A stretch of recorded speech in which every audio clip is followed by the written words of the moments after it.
From the headquarters of Telesur English in Quito, Ecuador, this is From the South, and I am Sweeney Gray.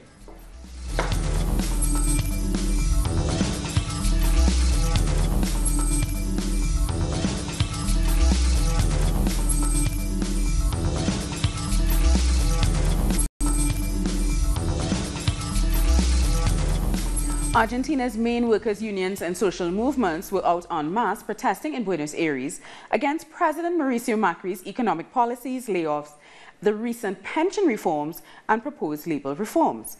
A series of actions and mobilizations against austerity measures began on February 15th. There has been backlash against the protests. Social media posts show Argentine police stopping buses on their way to the march in Buenos Aires, conducting searches.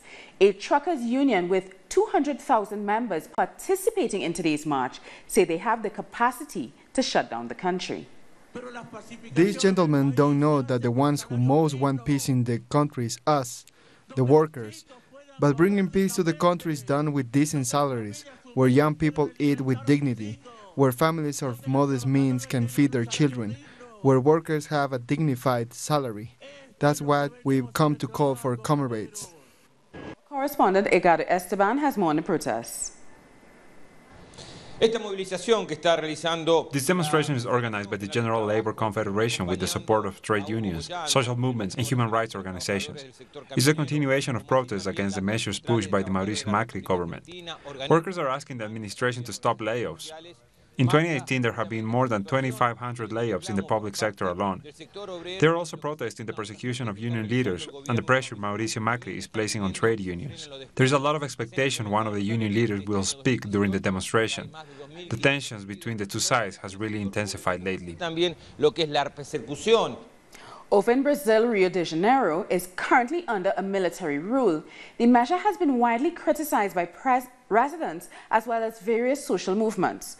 Our correspondent went into the streets to ask people what they think, and he also spoke to a security expert about what is behind this measure. Security in Rio de Janeiro is no longer under civil command. Since last Friday, an armed force commander has been in control of all local police. It is the first time since the end of a military dictatorship in the mid-1980s that the military has been in charge of public security. On the streets, opinions are divided. I expect the situation will improve. We need it to. We need this security. I have confidence in the army and I believe that they will improve things. Yes. Focusing all the attention on security in this area, well, it seems to me that it will divert people's attention from other areas. Other people like Mauro think that in order to reduce violence, it would be better to invest money in other areas. Healthcare needs to improve. There are other areas that need services. They are robbing all of Brazil's money and they are increasing security for what? They need to improve areas in which money is being robbed from the people. According to the government, the military intervention will continue until December 31st, the last day of the government of Michel Temer. The truth is that we are suffering an intervention in this state, and it has a political motive on the part of the federal government. They're trying to rebuild the PMDB party in Rio de Janeiro by carrying out these exceptional security measures. Sacconi, who is an expert in public security and a police detective in Rio de Janeiro, says that only the mobilization can prevent other constitutional violations. This will continue to be disputed every day. We have no way to prevent how far this intervention can go. It could get to the point of restricting the right to protest, for example. In the coming days, new protests are expected to reject the military intervention and prevent politicians from using this approach in other areas. Still in Brazil, the former president, Luiz Inácio Lula da Silva, continues his campaign tour throughout the country. He is committed to running in the upcoming presidential elections, despite a conviction and a 12-year prison sentence hanging over his head. Our Nacho Limas has more details. We are in Minas Gerais, where Luiz Inácio Lula da Silva has met members of the landless workers movement and other groups from the region. At least 700 families came out to support his pre-candidacy for the October election. Lula has claimed he's been politically persecuted by those who don't want him to run again. On the campaign trail, Lula has criticized President Michel Temer's militarization decree of Rio de Janeiro, calling it useless and a population measure to increase his popularity. Temer has just a 3% approval rating. Lula will then head to the southern states of Rio Grande do Sul, Santa Catarina, and Paraná this month. In Bolivia, there are protests for and against President Evo Morales in the streets of La Paz as he prepares for another presidential run. Our correspondent Freddie Morales was in the action today. Thousands have gathered in Plaza San Francisco in the center of La Paz to show their support for President Evo Morales. This demonstration was organized by groups who've been trying for 2 years to get President Morales on the ballot for re-election in 2019. 2 years ago, a referendum was held about this, but the people in support of re-election lost. Nevertheless, last year, the Constitutional Court enabled candidates to be eligible for re-election more than 2 times in a row. This crowd has also come to proclaim President Morales as their candidate for next year, and to reject similar demonstrations currently being held by the opposition, who have called for a national strike and have set up roadblocks in some neighborhoods of the city. We thank Freddie Morales for that report. In Peru, a bus collided with a truck and fell off a cliff, killing at least 44 people. Over 20 were injured. The accident happened in the southern Arequipa region. The bus plunged 200 meters towards a riverbank. This is the second major accident of its kind in Peru this year. In January, some 50 people died when a bus went off the coastal road north of Lima. We were riding along, and suddenly, it seems as though the bus driver fell asleep, and all of us fell into the ravine. And President Pedro Pablo Kuczynski offered his condolences to the families. On Twitter, he said all the procedures for immediate support of the rescue and transfer of victims to the nearest health centers for immediate attention were activated. Venezuela's government is pushing for the adoption of the petro to try to combat the financial blockade against his country.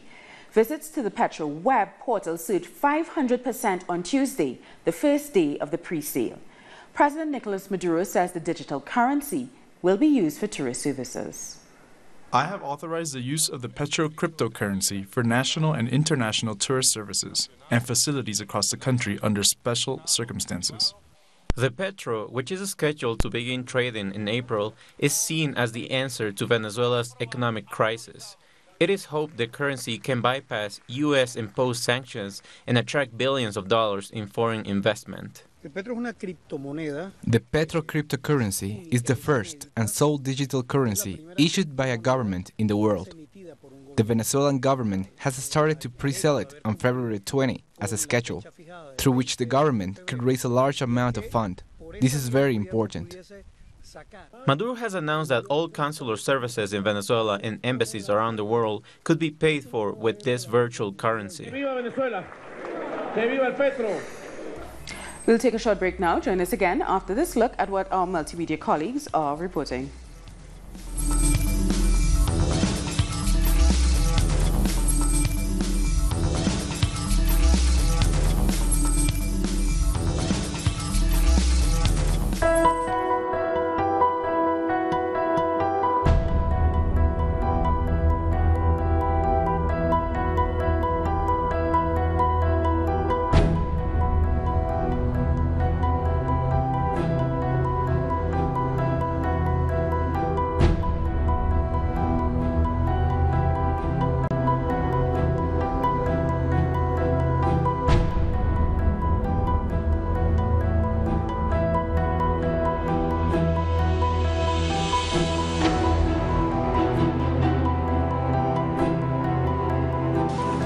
This day and age when someone can get away with killing somebody.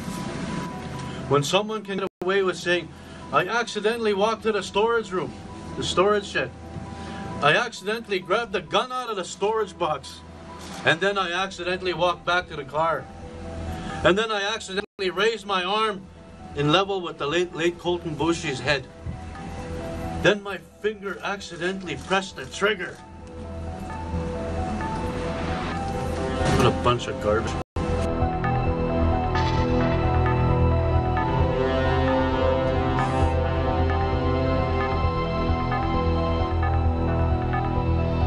we continue praying that something is done and that we could go home and tell the people that we tried hard and we're still going to keep trying and we're going to keep going, and this ain't going to stop until something changes for the better.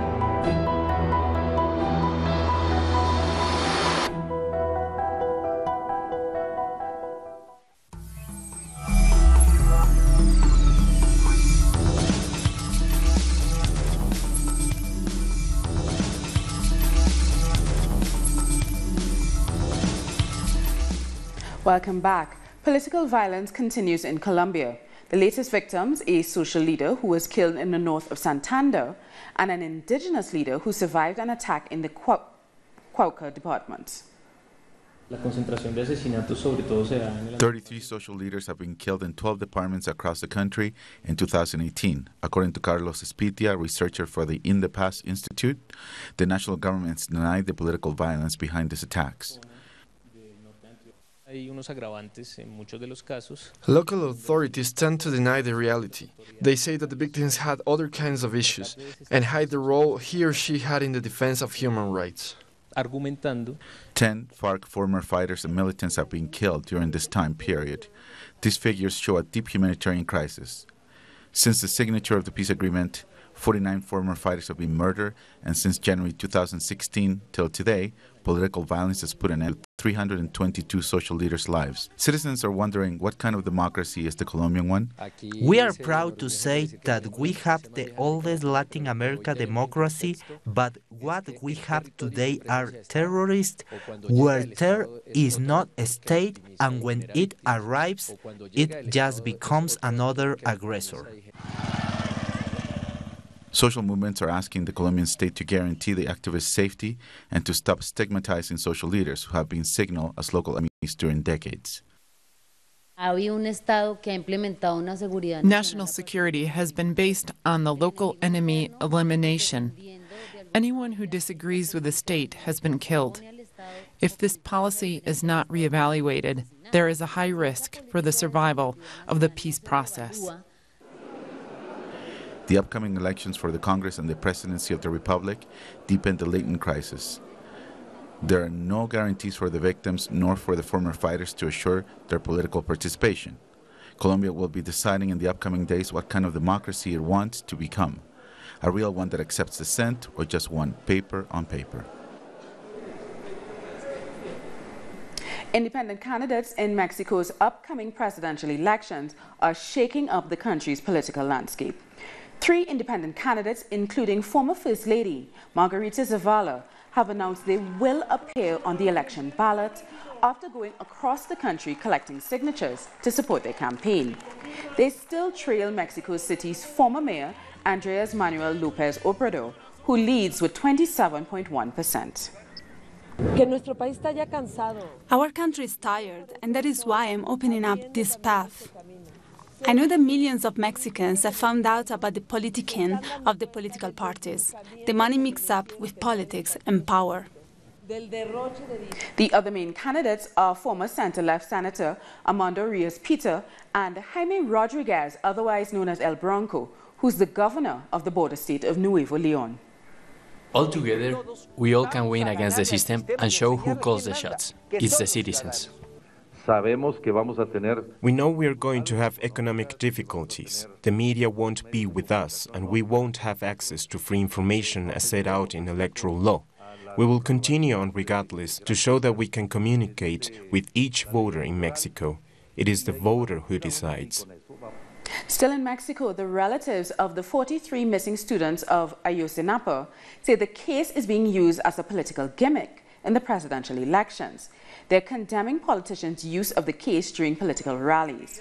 The families argue the politicians have never supported their search for truth and justice.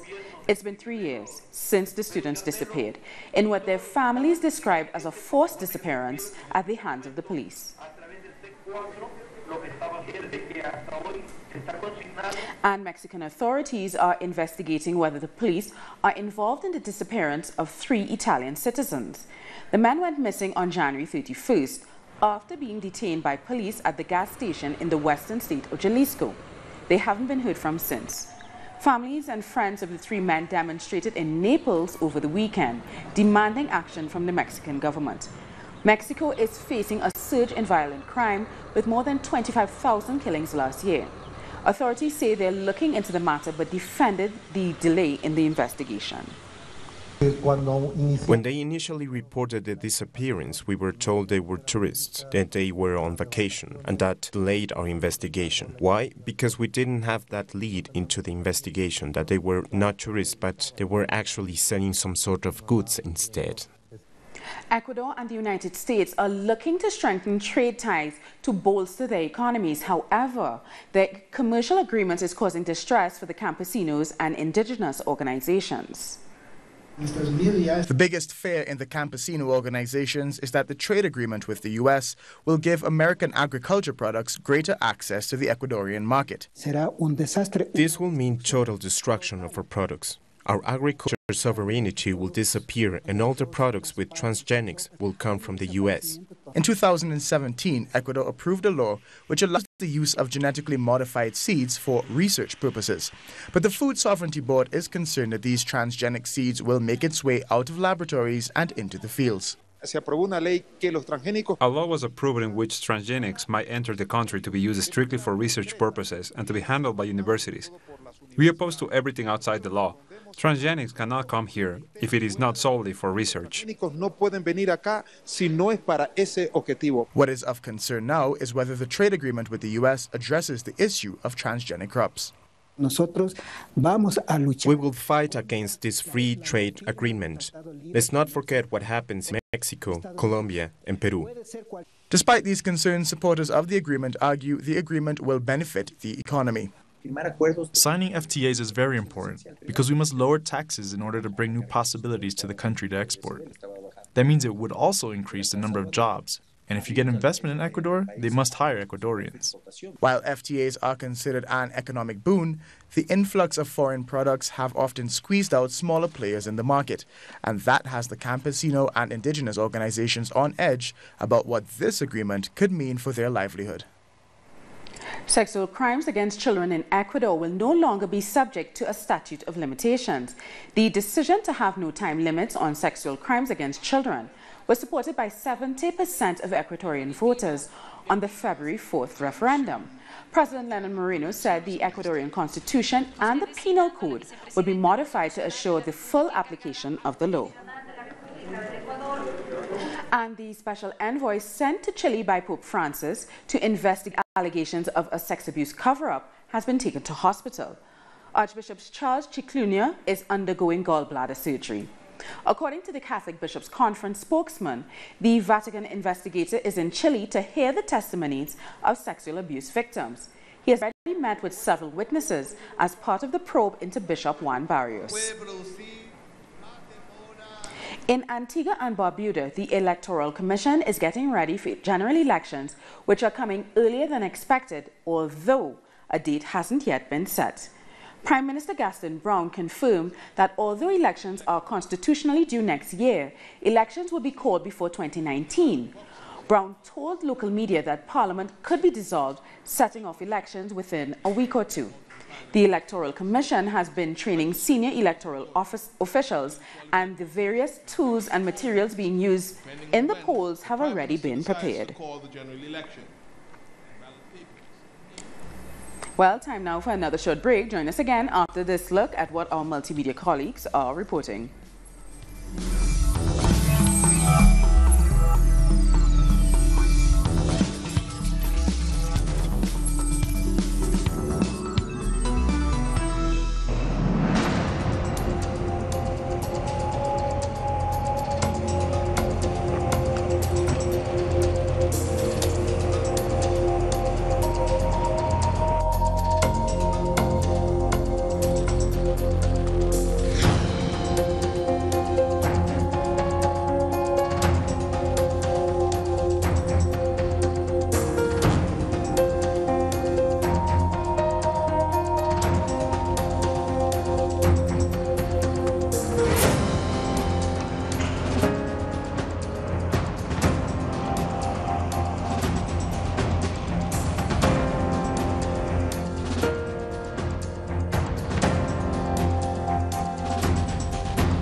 Welcome back. Venezuela's Foreign Minister Jorge Arreaza has been in the Angolan capital, Luanda, as part of a tour to strengthen international relations. Arreaza was received by his counterpart, Manuel Domingo Augusto. The two sides are already cooperating in sustainable energy and the development of human resources. However, Arreaza says there's potential for further collaboration, especially in light of the international pressure being put on Venezuela. There are many areas of cooperation that we are developing with Angola. The oil sector, the mining, and the diamond ones. We have many projects to develop together. And then there's the political situation in Venezuela, the attacks to the Bolivarian Revolution, the agreements that we signed in the Dominican Republic, that the opposition didn't want to sign, the upcoming election in which President Maduro will be candidate.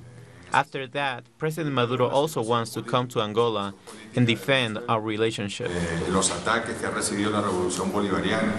Now let's have a look at some other stories making headlines from around the world. NGOs and employees from France's asylum office are on strike for the first time in 5 years. They have organized a protest with banners saying, "Death of the right to asylum," against the government's proposed bill to toughen France's immigration and asylum laws. When we have to ask people for their papers in welcome centers, it means those people are going to stay even longer on the pavements, under bridges, places where only NGOs intervene. So it's inefficient, inhumane, unrealistic, and for those reasons we oppose this bill. Airstrike attacks by Turkish forces have continued in the Kurdish-held Syrian city of Afrin. Firefighters battled to put out a blaze that engulfed a number of cars as locals were shepherded to safety. Turkey launched its assault last month to drive out the YPG Kurdish militia, which it deems a menace along its border. South Africa's new leadership has announced a politically risky step of raising value-added tax for the first time in 25 years. It is part of an effort to cut the deficit and stabilize debt under new president Cyril Ramaphosa. The increase in VAT, the 1% increase in VAT, will affect 80% of those who are at the higher spectrum of income earners in South Africa.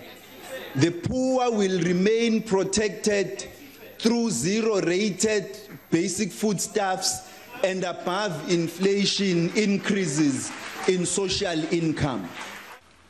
At least 5,000 people in New Zealand's South Island have been cut off by massive landslides. Hundreds of tourists were stranded after a storm caused when Cyclone Gita whipped through the country, sparking a state of emergency in several southern towns. More than 90 girls are feared kidnapped after Boko Haram raided a school in the state of Yobe in northeast Nigeria.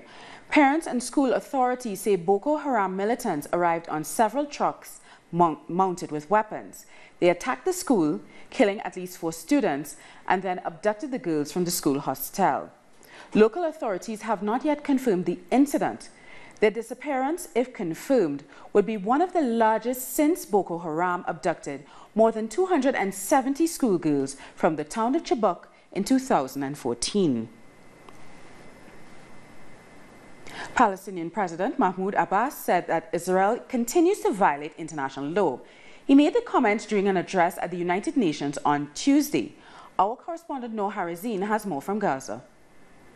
After the speech of the Palestinian President Mahmoud Abbas yesterday, Palestinians here on the ground in Gaza and the West Bank are fully supporting the Palestinian President and the Palestinian leadership, refusing the U.S. Political blackmail to push Palestinians back to the negotiating table with Israel. Palestinians do believe what their leadership believe, that Palestinians will not go back to the negotiating until Israel stop violating all the UN resolutions and all the Palestinian-Israeli agreements, stop occupying more Palestinian land, and stop building more settlements and the illegal settlements in the West Bank, and also stop arresting Palestinians and putting them under administrative detention. So for now, Palestinians are hopeful. They do also have hope in the international community and other countries that they will stand up by the Palestinian people and by the Palestinian cause. We thank Noor Harazin for that report. In India, Canadian Prime Minister Justin Trudeau has said that his government won't support any separatist movements in the country. Trudeau was speaking during a visit to Amritsar, considered the holiest site of Sikhism. Trudeau later met with Punjab Chief Minister Amarinder Singh, who had raised the issue of Canadian tolerance regarding Sikh extremist groups settled in the country. 300 illuminated drones put up a spectacular show in northwest China to celebrate the Chinese New Year. A fleet of synchronized drones with built-in LEDs flew high in the air in various formations. They included caricatures of the Chinese god of wealth and many other Spring Festival-themed animations. The entire drone performance was controlled by a single computer. And we've come to the end of this news brief. For these and many other stories, you can find them on our website at telesiotv.net/English. And join us on social media, Facebook, Twitter, and Instagram. For Telesio English, I'm Soini Gray. Thank you so much for watching.